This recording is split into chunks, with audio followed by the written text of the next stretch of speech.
Boa noite, pessoal. Estavam com saudades? Eu não. Dá muito trabalho, tô brincando. Eu também estava. Fiquei 2 semanas fora também da igreja. A gente sente muita falta de todos vocês e desse convívio, né? E digo para vocês, não é puxando sardinha para nós não, viu? Vai para as outras igrejas, mas não sente o mesmo calor que a gente sente aqui. Olha que a gente anda, viu? E louvado seja Deus por isso, né? É a obra que Deus tem realizado na vida de vocês e na minha também. Então hoje nós vamos conversar um pouquinho, né, sobre a doutrina da imagem de Deus. O que isso implica para nós tudo. Por quê? Porque nós vamos falar da nossa identidade, quem nós somos, né? Será que nós sabemos quem de fato somos? Nós temos uma ideia daquilo que somos a partir daquele que nos salvou, porque a nossa identidade inicia ali. Mas será que isso traz implicações reais na vida que eu estou trilhando nessa peregrinação? É isso que a gente vai parar para pensar um pouquinho. Eu peço só para você esperar um pouco, porque eu esqueci de colocar o slide lá e eu tenho que ir lá colocar. Só um minutinho. Quando isso abre a sua Bíblia, Gênesis capítulo 1, versos 26 a 28.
Então o texto nos diz, e Deus disse, façamos o ser humano à nossa imagem, conforme a nossa semelhança.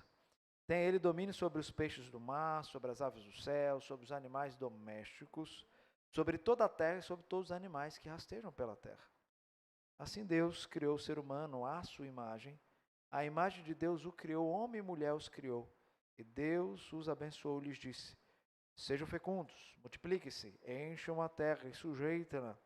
Tenha domínio sobre os peixes do mar, sobre as aves dos céus e sobre todo animal que rasteja pela terra. Até aqui. Queridos, perguntas essenciais que fazemos ao longo da história, desde que o ser humano é ser humano, é justamente sobre a identidade. Quem nós somos, por que estamos aqui, para onde vamos? A filosofia nasce para responder essas perguntas. Ela tenta encontrar o arqué, o princípio que vai responder perguntas como essa. Mas ao longo da história, até hoje, muitas teorias ainda são desenvolvidas, tentando trazer a resposta real. Quem nós somos? Por que nós estamos aqui? Para onde vamos? Eu e você temos a clara certeza de que nós sabemos isso, não é verdade? Sabemos quem nós somos. Nós sabemos por que estamos aqui. Nós sabemos para onde vamos. Por quê? Porque nós somos a expressão exata daquele que nos criou. E Gênesis nos chama a atenção ao olharmos para essa doutrina com profundidade, porque é aqui que está o início, o princípio de todas as coisas e que traz resposta para o ser humano sobre a realidade daquilo que ele é. E por isso eu quero olhar com vocês para essa realidade. O livro, né, que a gente tem sugerido a vocês, trabalhado com vocês e falado, leiam. Bom, não traz tudo que o livro coloca. Paul Tripp, ele tem uma facilidade na escrita. Ele é um cara, por ser da área do aconselhamento bíblico, que traz muitas coisas práticas para o nosso dia a dia. E a gente não pega os exemplos dele para poder colocar aqui, né? Então tem muita coisa legal lá. Então vale a pena adquirir o livro e ler também. Mas ele fala uma coisa muito interessante. Ele diz que o valor, a singularidade, o significado e a inviolabilidade de cada pessoa que já viveu neste mundo encontra-se somente nas palavras: façamos o homem à nossa imagem, conforme a nossa semelhança. Nossa confissão de fé, lá no capítulo 4, parágrafo 2º, porque todo o livro do Paul Tripp, ele trabalha um princípio da nossa confissão de fé, parágrafos da nossa confissão de fé.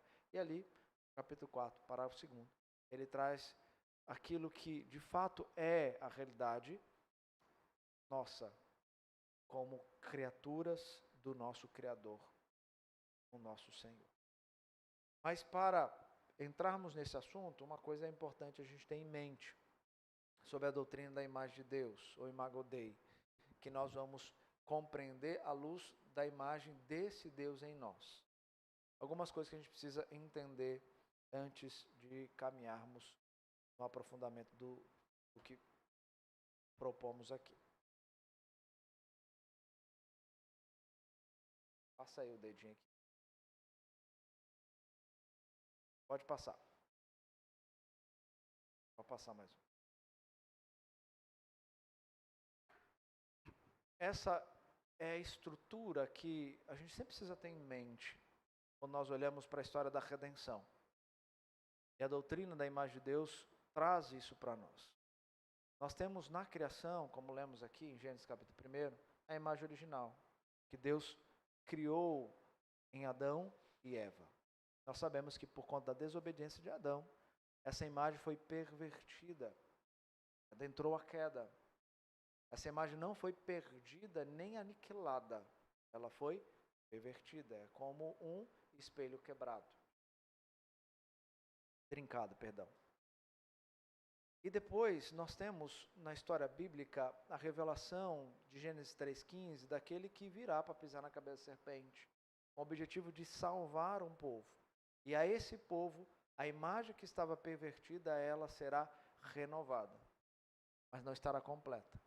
Só que ela é renovada agora com a própria pessoa de Cristo Jesus, dando uma nova identidade e trazendo agora um novo significado para aquele que é transformado em Cristo Jesus.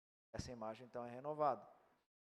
Mas ela será aperfeiçoada ou completada lá na glorificação. Um fato aqui importante é que, veja que a imagem aperfeiçoada ali, ela está brilhante, né? Demonstrando aí a glória. Porque essa imagem, diferente da original, aquela imagem não pode pecar. Não pode mais cair em pecado. Essa aqui tinha o livre-arbítrio. Então, o homem usou do livre-arbítrio e foi contra a sua própria natureza e por conta disso entrou a queda. Mas lá não. O homem não pode mais pecar. O homem não vai dizer não posso mais pecar. Não tem condições mais de pecar. Porque agora ele está com o corpo glorificado, vivendo na eternidade com o Pai. Tendo isso em mente, é mais fácil a gente visualizar a doutrina da imagem de Deus na história da redenção, tá? Então, nós vamos olhar agora para esses versos e ver alguns significados importantes que ele nos apresenta aqui. O primeiro deles é que, ao fazer o homem, Deus vai mudar um linguajar para mostrar como que o homem, dentro da sua criação, ele toma o lugar de destaque. É o lugar mais importante. Você vai perceber que dos 7 atos criativos de Deus, os 6 primeiros são introduzidos por haja luzeiros na face da terra. E assim Deus vai fazendo. Tá? Quando nós chegamos no 7, você vai perceber que há uma mudança do singular para o plural. Agora não é haja, mas é façamos. E o que isso implica? Em muitas coisas. João Calvino vai dizer que nos outros dias Deus ordena, mas aqui se aproxima da mais excelente de suas obras. Ele passa a consulta à Trindade Santíssima. Nós chamamos isso de plural majestático.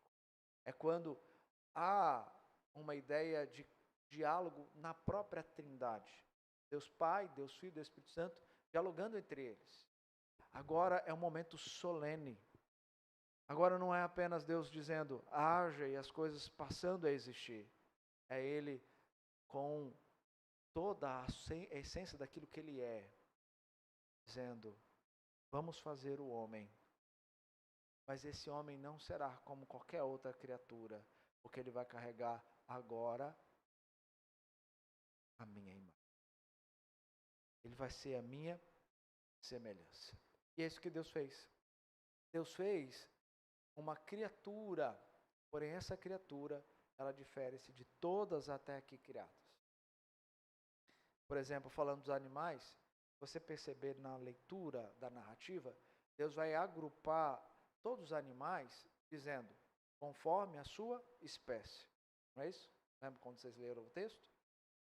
Mas ao falar do homem, ele diz, conforme a nossa semelhança. Todos os animais, conforme a sua espécie. Do homem, conforme a nossa semelhança. Tem um autor, Anthony Huckman, no livro Criados à Imagem de Deus, quem está caminhando aí com a gente, grupo de formação, deve ter lido isso.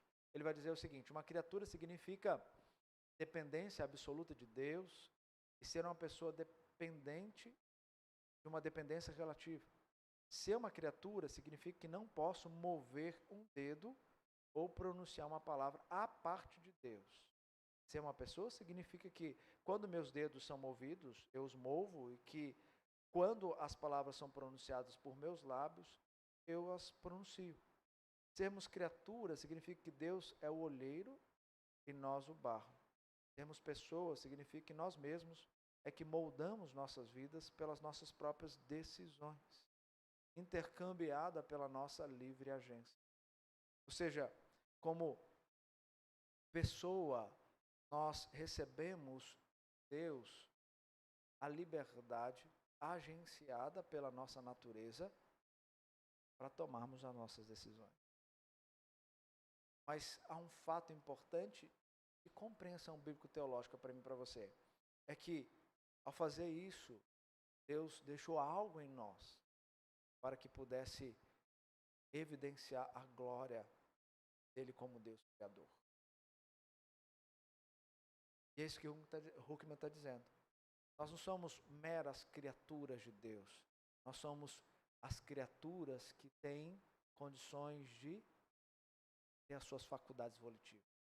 Pensar, sentir e agir. Tomar decisões e viver por meio delas.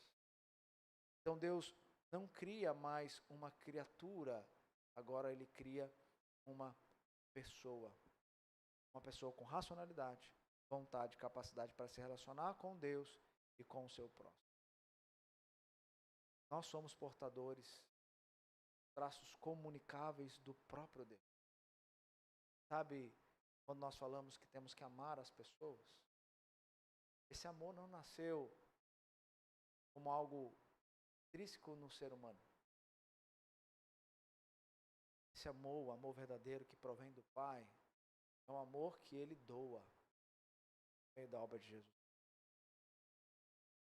Quando nós falamos sobre bondade, nós não podemos entender bondade se nós não olharmos para aquele que é bom. A missa vai dizer, provar e ver de que o Senhor é bom. Não é? A fidelidade não tem outro lugar para ser compreendida a não ser naquele que é o Deus fiel. Assim como a justiça, sendo uma justiça totalmente diferente da justiça dos homens, uma justiça perfeita só pode ser vista e avaliada por Deus. Por isso que o ser humano ele pode sim amar, ser bom, ser fiel e ser justo. Mas ele não consegue fazer isso à parte de Deus. Ele recebeu a identidade para isso. Ele recebeu a oportunidade de ser assim, quando Deus o fez conforme a sua imagem e semelhança. Não sei se vocês gostam de literatura, mas a gente gosta bastante. Nós lemos as Crônicas de Nárnia com as meninas. A Priscila gosta mais do que eu ainda. A Priscila já escreveu algumas coisas sobre isso nos seus trabalhos. Mas quando você tem lá o primeiro livro, que vai contar lá sobre o início de Nárnia, né? O sobrinho do mago. Alguém já leu? Não?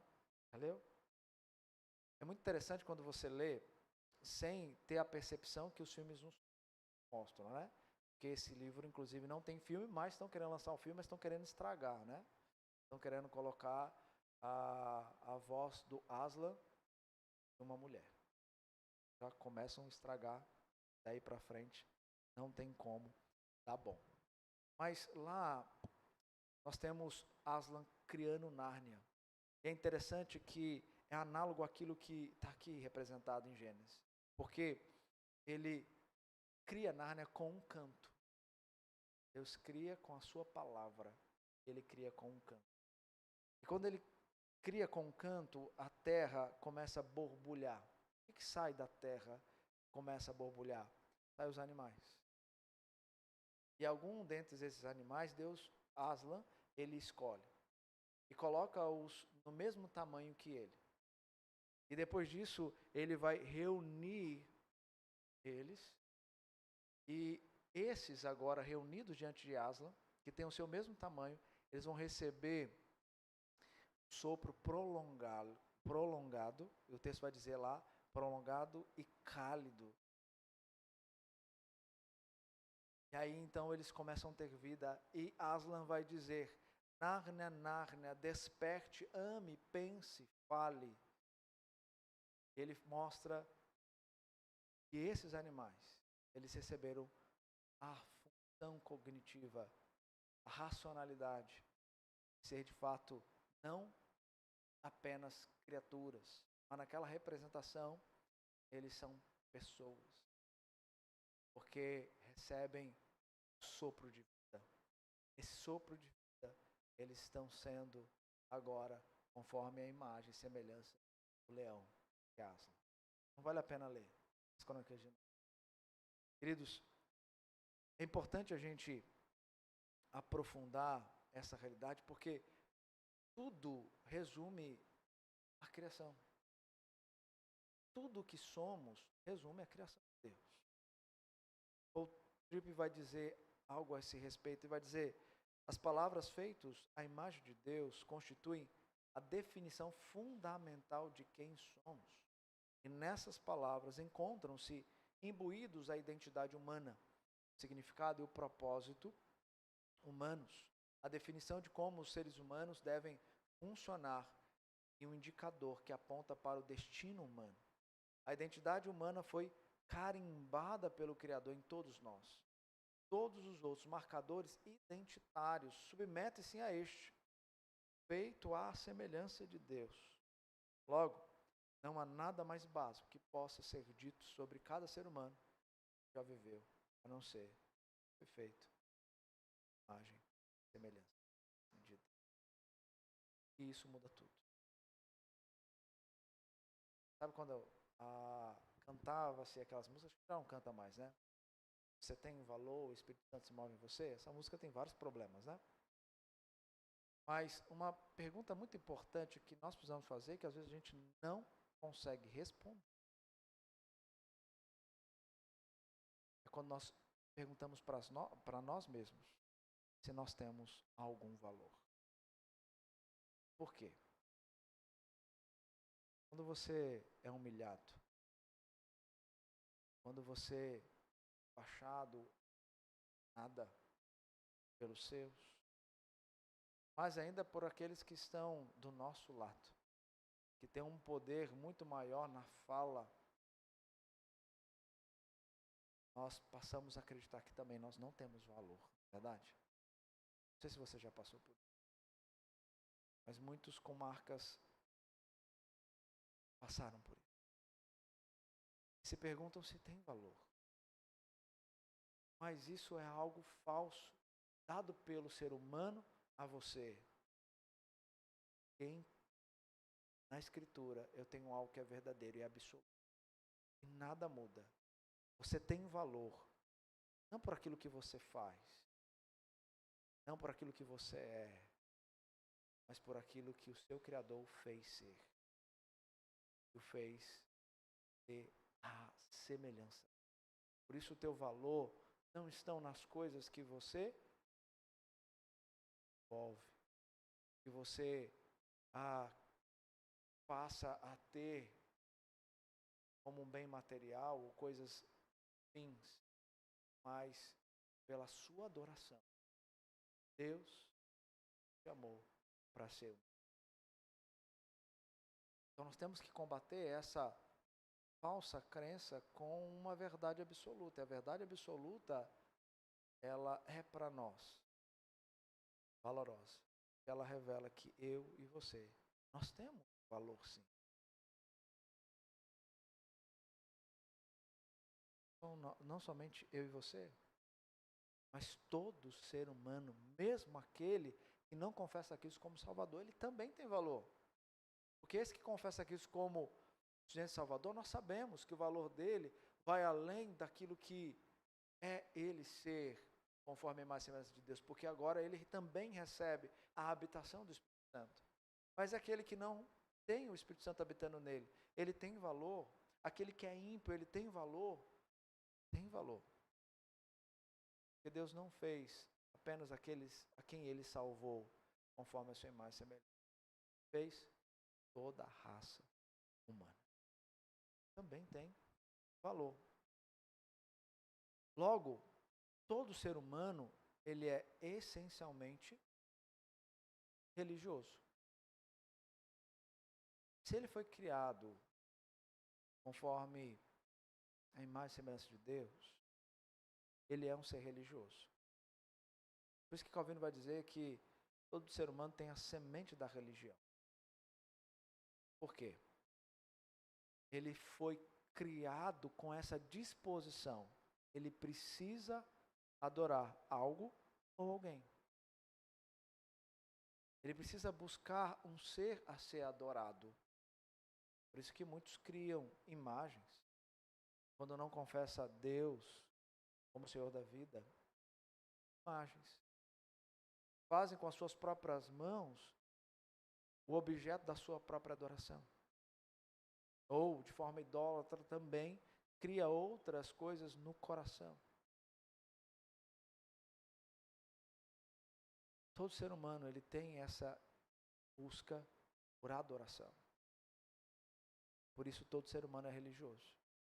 Por isso que todo ser humano, você pode conversar sobre religião. Até o ateu. Porque o ateu, ele tem a sua própria religião. Mas há algo que nós precisamos, diante disso, fazer. É de fato revelar a adoração ao único verdadeiro Deus. Logo, queridos, a história de cada pessoa, ela não começa numa explosão, uma seleção natural, numa evolução. Ela começa em Deus. Ela começa não no ventre da sua mãe, não na concepção dada ali na relação do homem e mulher. Não. Ela começa antes de ser gerado, antes do Esdras ser gerado. Começou. Porque quem já carregava era o próprio Deus. Deus já imprimiu no Esdras a marca dele. Ele é, sim, bebê. Vai buscar adorar algo. Ele vai adorar o verdadeiro Deus, para a glória dele.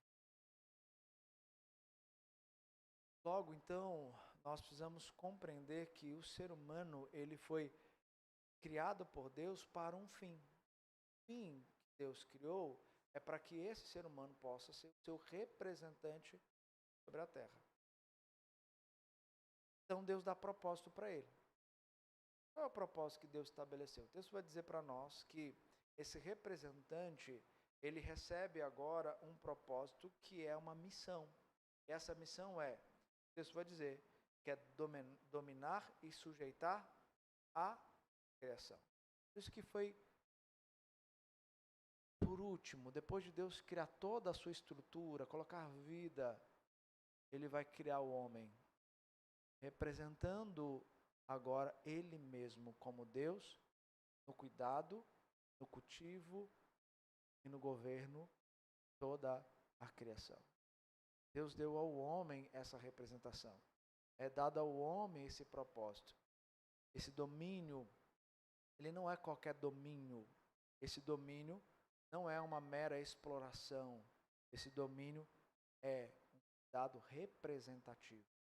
Adão e Eva representam Deus. Salmo 8, os versos 5 a 8, ele vai reforçar muito essa verdade. Se você quiser ler, o texto vai dizer o seguinte: fizeste-o, no entanto, por um pouco menor do que Deus, e de glória e de honra o coroaste. Deste-lhe domínio sobre as obras da tua mão, sobre os seus pés, tu lhe puseste. Ovelhas e bois todos, e também os animais do campo, as aves do céu e os peixes do mar, e tudo que percorre as sendas dos mares. Fizeste, no entanto, por um pouco menor do que Deus, e de honra e glória o coroaste. Deu domínio a ele. Deus deu domínio para o homem, como seu representante, cultivar e guardar o jardim.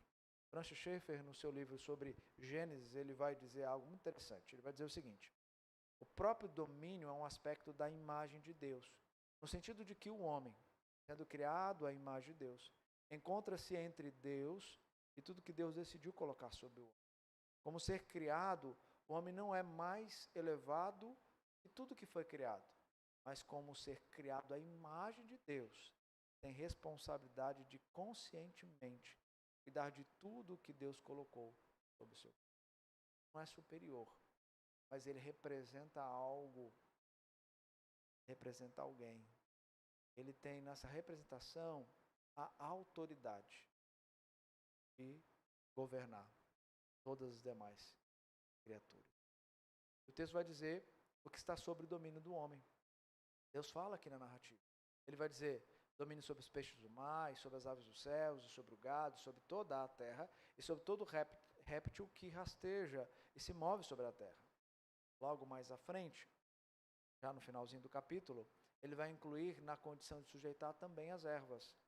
E disse ainda: eis que vos tenho dado todas as ervas que dão semente, se acham na superfície de toda a terra, e todas as árvores em que há fruto que dê semente, isso vos será para mantimento. Ou seja, animais e plantas sobre o governo do homem. Mas não só isso, Deus também dotou esse homem, Adão, com a capacidade de ouvir, entender e comunicar. Ou seja, dotou para se relacionar.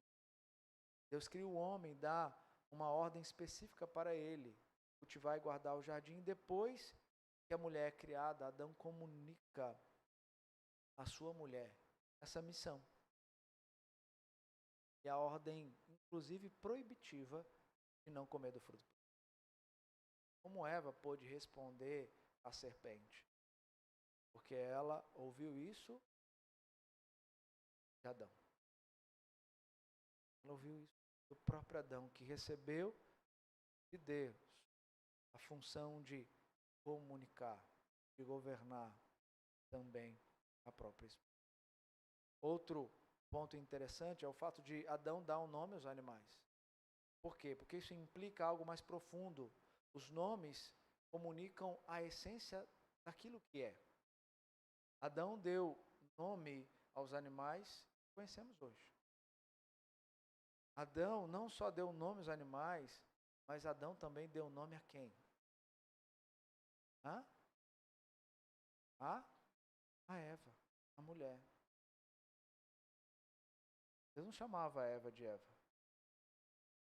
Verdade? Deus chamava de mulher. Ou de Adão. Você pode ver isso lá no capítulo 5, versos 1. Mas foi dado a Adão a função de nomear. E Adão também deu o nome à mulher de Eva. E ele recebeu a capacidade de não só entender, mas também de falar com quem? Com seu Criador. Falar com Deus. Isso vai dizer lá em Gênesis 3 que Deus andava pela viração do dia. Ou seja, Deus não criou o Éden para ser apenas um local para colocar o homem e dar ao homem a autoridade de cultivar e dominar. Mas Deus ali faz prenúncio local em que ele habita. E ali Deus passa a habitar para se comunicar face a face com ele. Então Deus dá ao homem não apenas a sua imagem, mas dá ao homem o propósito dele receber a imagem. O homem tem um propósito agora. O propósito dele é cultivar, guardar o jardim. Sabe qual é o seu propósito? Saber. Quantas pessoas que estão sofrendo nas suas lutas da alma sabem responder qual é o propósito? Praticamente nenhum. O sofrimento tomou lugar da realidade que é ou que era absoluta para ela. Logo, ela não consegue entender por que ela está aqui. E ela não tem condições de responder essa pergunta: por que eu estou aqui? Às vezes até questiona por que Deus a criou. Ou por que Deus permite que ela permaneça aqui e não leve ela logo. Mas isso não é a realidade daquilo que a pessoa foi criada para ser. Que ela não foi criada para ficar sem respostas. Ela tem as respostas. E as respostas foram dadas para nós na revelação de Deus. Por isso eu posso saber que eu tenho um propósito. Tenho um propósito. Ok, vamos lá. Outra coisa importante que o texto nos permite pensar também é sobre algo que é muito importante, que é a identidade sexual. O verso 27 vai traduzir isso para nós. Assim Deus criou o ser humano à sua imagem, mas Deus o criou, homem e mulher os criou. Homem e mulher os criou. Verbos no hebraico, você tem aí Zakai, Nekebá, que é a representação daquilo que Deus de fato criou. Ele só criou homem e mulher. Apenas isso. Ou seja, essas palavras significam macho e fêmea. Assim como eram para os animais das outras espécies. Macho e fêmea. Deus também traz essa mesma formação criativa para dizer que só existe homem e mulher. Ou seja, a nossa identidade pessoal como seres humanos pode ser encontrada apenas nessas duas formas: homem e mulher. Por mais que os sexos sejam distintos e as funções diferentes, a essência da criação não muda. A essência da criação é a mesma. Ambos foram criados à imagem e semelhança de Deus. É isso que o verso 27 está dizendo para nós. O que é uma verdade e lança por terra essa luta por igualdade. O crente não luta por igualdade. A gente só vive aquilo que foi criado para ser. A mulher não busca ser igual ao homem. É que confessa Cristo como Senhor e Salvador da sua vida. Nem um homem querendo ser como mulher, porque hoje é isso, né? Hoje você não sabe se mais homem quer ser mulher ou se mais mulheres querem ser homem. O negócio está bem bagunçado. Deus os criou. Ser assim. E o texto de Gênesis 1 e 2 não quer ressaltar a desigualdade entre os sexos, mas pelo contrário, a igualdade de ambos perante Deus. Como eu citei, Gênesis 5, 1 e 2, tanto homem como mulher são chamados por Deus de Adão. O que na teologia reflete o que nós chamamos de trindade ontológica, ou seja, uma unidade essencial, mas com funções distintas. Não é assim com Deus Pai, Deus Filho, Deus Espírito Santo? Uma unidade, porque é uma só pessoa, mas que está distinta em funções. Lá no comentário da Bíblia de Genebra, se você tem, o autor vai descrever algo assim, ó. Os dois sexos, masculino e feminino, pertencem ao padrão da criação. Homens e mulheres trazem em si, igualmente, a imagem de Deus. E, em consequência, a dignidade deles é igual. A natureza complementar desses dois sexos visa a uma cooperação enriquecedora. O capítulo 2, Gênesis, descreve que Deus cria o jardim, coloca o homem para trabalhar, cultivar e guardar, dá nome aos animais e dá a ordem de não comer da árvore do conhecimento do bem e do mal. Então, o próprio Deus diz que não é bom que o homem também esteja só. É muito interessante, eu falei aqui no casamento do Lorival e da Maria sobre isso. Quando você vai olhando ali para todos os atos criados de Deus, ele vai dizer, viu Deus que isso era muito bom, né? Isso era bom, e no final ele diz que isso era muito bom. Mas tinha uma coisa que Deus viu que não era bom. O que não era bom? O texto vai dizer, não era bom que o homem estivesse só. Por isso, far-lhe-ei uma auxiliadora, que ele seja idônea. Aí, a completude da bondade está agora declarada e revelada. Deus criou o que faltava. Deus trouxe para o homem a sua melhor parte. Como diz o reverendo Carlos, a sua melhor parte. Então, Deus forma a auxiliadora do homem. E veja que ele faz algo muito interessante. Mulheres, às vezes, não vocês, logicamente, sei que não, se implicam com o fato da mulher ter vindo do homem, desejando que ela também viesse do pó da terra. Porque ela quer a igualdade. Ela não quer ser diferente, mas ela quer a igualdade não para ser igual ao homem, para ser melhor do que ele. Mas Deus não fez assim, né? É interessante que Matthew Henry, ao comentar sobre isso, ele vai dizer algo como está escrito ali. A mulher não é feita de sua cabeça para estar acima dele, nem de seus pés para ser pisada por ele, mas de seu lado para ser sua correspondente, debaixo de seu braço para ser protegida e de perto de seu coração para ser amada. Dito isso, tira a foto, guarda, mostra lá para o maridão ou para o futuro. Opa! Imprime isso e coloca lá no quarto. Isso aí. Quero fazer uma declaração de amor. Bíblica.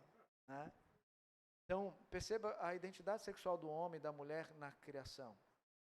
O fato dela ter sido criada do homem para o homem é com a finalidade de complementar.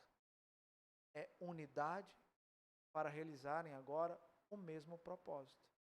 E olha que interessante, que Deus, ao criar a mulher, e assim dá ao homem, e agora está tudo muito bom. Deus não dá um propósito diferente para a mulher. Ele dá o mesmo propósito. Porque, como Deus mesmo já institui em Gênesis capítulo 2, ele vai agora mostrar que o casamento é uma unidade de um só propósito. Ou seja, os dois se tornam um para realizar um mesmo propósito. E essa mesma representação é dada agora para a igreja também, não é? A igreja se torna um com quem? Cristo, com o noivo. E nessa unidade com Cristo nós fazemos o propósito de quem ser cumprido? Deus. Deus. Ou seja, eu posso até ter uma ideia, talvez um pouco diferente, de como chegar lá naquele fim, que é o propósito que Deus estabeleceu. Da Bárbara, por exemplo. Mas nós sabemos que nós temos que chegar no mesmo lugar. Não teremos caminhos tão distintos assim. Porque se forem distintos, será como essas igrejas que nós temos por aí. Mas nós temos, talvez, uma maneira diferente de entender como chegar. Mas nós sabemos que não tem como sair fora da realidade que Deus revelou como realizar esse propósito e viver esse propósito. Então, queridos, a mulher, ela tem um valor. E a primeira compreensão que tem que estar no coração é que o valor dela não está porque ao lado dela tem um homem. Em primeiro lugar, o valor dela está na certeza de que ela foi criada conforme a imagem e semelhança. Segundo, a imagem e semelhança. Primeira coisa. Segunda, é se ela for agraciada, poder, de fato, viver ao lado de alguém que também ama a Deus, ela vai poder ter a sua missão complementada, realizada em propósito final para a glória de Deus. Mas se não, não tem problema. O propósito não muda se o homem estiver do lado, seja a mulher casada ou solteira, ou seja o homem casado ou solteiro. Por isso que Deus, inclusive, permite, né, que se for doado a sua vida ao ministério, nesse caso, você pode até não se casar. Porque a base estrutural do propósito não está ao lado de alguém, mas está na habitação daquele que, ao nos transformar, aplicou obra de salvação e nos deu a realidade do que de fato é o nosso propósito neste mundo. É para ele que eu vivo, é por ele. Né? Como Paulo vai dizer, é por ele que nós movemos e existimos. Mas é importante aquilo que o texto nos dá, quando paramos para observar o que a mulher nos diz. A mulher tem sido um objeto de atração, um objeto de culpação, um objeto de representação de uma imagem totalmente distorcida da boa criação de Deus. Nós, como somos imagéticos, ou seja, nós representamos imagens para a nossa compreensão, a imagem seduz, a imagem nos imagem nossa realidade. E muitas vezes a cultura do nosso meio tem mostrado para as mulheres, sejam sedutoras, sejam sensuais. Mostre aquilo que você tem valor na questão física, não naquilo que você tem valor, sua alma. Estão se entregando a isso. Não diferente os homens, quando valorizam mais o corpo, coisas pessoais, do que o propósito da glória de Deus. Nós estamos vivendo numa sociedade que reduz tudo contra as verdades bíblicas. Mas nós não somos a cultura. Nós não vivemos para a cultura. Assim como Deus e Cristo são contraculturais, nós também devemos ser. Nós não podemos nos permitir que as nossas mulheres sejam uma figura representativa, não é bom. E ajudar as nossas mulheres a apresentar a idade daquilo. Deus fez a mulher não apenas para ser mulher submissa ao seu marido. Fez a mulher para manifestar a glória dele. Manifestar a glória dele. Por isso, o seu valor também está naquilo que você é e na forma como você vive para o propósito de Deus, para a glória de Deus. Às vezes, mulheres têm uma ideia de que a realização dela está constituindo família, ter filho. Deus nos deu essa graça. Mas esse não é o fim. Nós podemos não ter isso e ver para a glória de Deus. Nós podemos ter tudo isso e ver para a glória própria. Então não é nessas coisas que encontra a essência daquilo que nós somos criados. Mas isso representa os benefícios de Deus que ama a sua criatura, pessoa criada para manifestar a glória de Deus. Ele então dá presentes, dá graça. Ele dá então meios para juntos nós representarmos, evidenciarmos essa glória dele.